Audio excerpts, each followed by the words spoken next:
Hey everybody, Tony D with another hot take, and this one is religion and politics, the nexus of religion and politics. Oh, and little Joan is here too.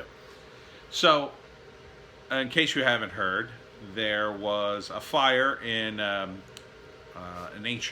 pretty ancient church in France.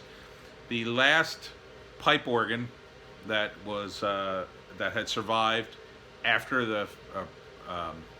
the French Revolution, and this it goes back to 1554, was set ablaze. And no one's quite sure who did it yet, but there is an arson investigation going on in France, and the rumblings are that this could be left-wing agitators attacking the church. This comes on the heels of another news story out of Miami where they beheaded a Jesus statue. And there's one other incident. Oh, yeah, the guy who drove into the church and then tried to set it on fire with people in it. And there's been a couple other church burnings. And you haven't heard too much of this on the regular news. And the reason, I think, is because unfortunately, the mainstream news outlets are beholden to the left, and because they are beholden to the left, they are not willing to have any stories in which the churches would be considered the victims. That doesn't flow with the narrative currently on churches, which is one that's very negative. Now, the Catholic Church in particular, they got a lot of answer for. I mean, don't get me wrong. I'm no churchgoer. But to be this biased against a group of people, Catholics in this country had it very tough. There was a lot of bias against Catholics going back to the early 60s. When John F. Kennedy ran, it was like, oh, a Catholic? Oh, no, he'll just listen to the Pope. So, there is a history there that Catholics, they were persecuted in their own way. So, and let's not get into a measuring contest of who was persecuted worse. The fact is, anyone being persecuted is bad.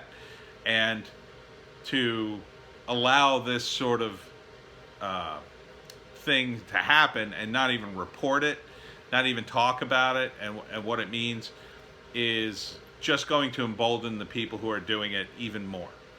And, the United States doesn't endorse any particular religion. The separation of church and state, what it really means is there can't be a state religion. You can't back any one particular religion over another. Now, you look back over history and you see a lot of Christian-related things tied into government, state houses, and schools and whatnot. That's because there were a lot of Christians in the United States. Always has been. It doesn't make it a exclusively Christian country. It just means that there are a lot of Christians here. There still are.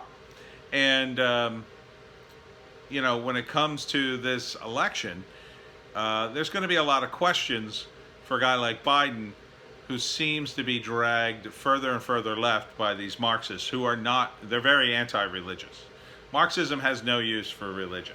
They will tear down it all, just like the communists. I mean, the communists persecuted everybody who had a religion, just not just one particular one. They saw religion as a threat to their power. And it is. It is. It absolutely is. Well, everything's really a threat to communism because it's so weak, but it's a threat because people of faith believe different things. And, it's not necessarily logical or reason-based, but it is a belief system that has its advantages. Now, if you don't believe in it, that's fine. I don't believe in any organized religion myself, but, to allow people to be harassed and targeted because of their religion, that's wrong. That is so wrong. I'm not in favor of that at all. I'm not in favor of that even for Scientologist, who I totally don't like those guys. So, this needs to be called out, and that the big news organizations are calling it out says a lot about where the country has come to, and that we have a media class that is so, how to describe it? They're so caught up in their college world. It's like they've never gotten out of college. That's the way I see it, because I worked in communications. I went to college for communications, and the transition from doing stuff in college in the communication school to doing it in real life for money it's not a big transition. It goes right into, you make really good money, and you tend to be apart from most other jobs and people in other occupations. You tend to be an observer of life, not a participant. And because of that, I think that gives the people in the world of media a huge distance from regular people. It's not like it was, say, in the era of newspapers or early TV, where people were more integrated. There's a real separation between the media class, even at a local level, and just regular Joe Schmoes. I've been interviewed by local news organizations for the Jersey Devil comic, and it was a weird experience, because it didn't feel like I was talking to human beings when I talked to these people. They were just rushing me to get me to say certain things. I'll never forget when I got this call from a TV production house, I forget which one, and they were very anxious to have me on their show, but they wanted to make sure I believed in the Jersey Devil, like that I believed it was an actual creature. And it was clear to me from the phone call that they wanted me to say that, right? So it was like, well, you believe in the Jersey Devil, right? And I go, what do you mean? The actual creature. I mean, have you seen it? And we could talk about your experiences. And it was this idea, like, give us what we want and we'll put you on TV. And I didn't want to go on TV and look like a lunatic saying, oh, I believe in the Jersey Devil, I've seen him. I didn't want to do that. I write stories about the Jersey Devil. I don't believe that the legend actually exists. I believe in the history of it, where that it may have been based on a bunch of rumors, and it got turned into this legend. But they didn't want to hear that. No, they only wanted me on the show to say I believe in the Jersey Devil, and Lord knows how they would have edited the segment with me in it. I could have looked like a total lunatic. So I ended up not going on the show. They didn't want me after I sort of drew a line and said, no, I don't believe in the Jersey Devil. I'm not a lunatic. And that was it. They hung up the phone and they never called me again. So, that's the way this sort of operates now in the world of news. It's not that they seek out the truth. It's they have the narrative, and then they seek out the people who will support it. And if you support it, great. We'll put you on TV. We'll give you whatever you want. Oh, you don't support it? We'll get back to you. And then they never do. So that's kind of how the news works now. It's about pushing narratives. It's not about pushing the truth. And to use that against religious people, and part of it's karmic justice. I mean, I totally believe in karma. The church, they got a lot to answer for. But, at the end of the day, most of the people who are going to be impacted are just, nice religious people. I met some religious people the other day. There's a sweet old lady and her brother was a priest, and I was helping them out as part of my job. And they were just the sweetest people in the world. And I cannot, I held my tongue. I didn't tell them about the stories I just relayed to you, because they were just too old to hear that kind of stuff.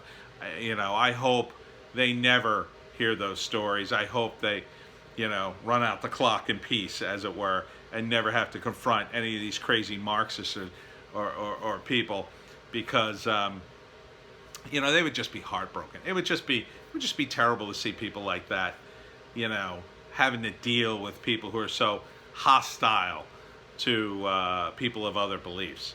There's a limit to getting people to believe what you believe, and the Marxists don't care about that limit. They don't care about any limits, and I think it's up to us to push back on them any way we can, especially in the sort of internet forums that we have.